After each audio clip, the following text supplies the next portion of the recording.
السلام علیکم ناظرین۔ پاکستان کے نوجوان فاسٹ بالر نسیم شاہ نے اپنی مبینہ منگنی کی خبروں کو مسترد کر دیا۔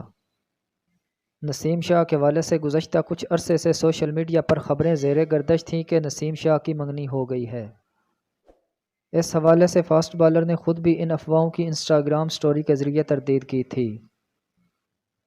تاہم اب جیو نیوز سے خصوصی گفتگو میں ایک بار پھر نسیم شاہ نے اس حوالے سے بات چیت کی۔ نسیم شاہ نے کہا کہ میری منگنی کی تمام افواہیں بالکل غلط ہیں، کیونکہ ایسا کچھ نہیں ہوا۔ مجھے سمجھ نہیں آتی کہ سب میری منگنی یا شادی میں اتنی دلچسپی کیوں رکھتے ہیں۔ لوگ کرکٹ میں کھلاڑیوں کی کارکردگی پر توجہ دینے کی بجائے اچانک ان کی شادیوں اور مصروفیات پر کیوں توجہ مرکوز کر دیتے ہیں۔ فاسٹ بولر نے مداحوں کو مشورہ دیا کہ بس ہمیں کرکٹ کھیلتا دیکھیں اور اس سے لطف اندوز ہوں۔ شادی میرا ذاتی مسئلہ ہے اور یہ تب ہی ہوگی جب قسمت میں ہوگا۔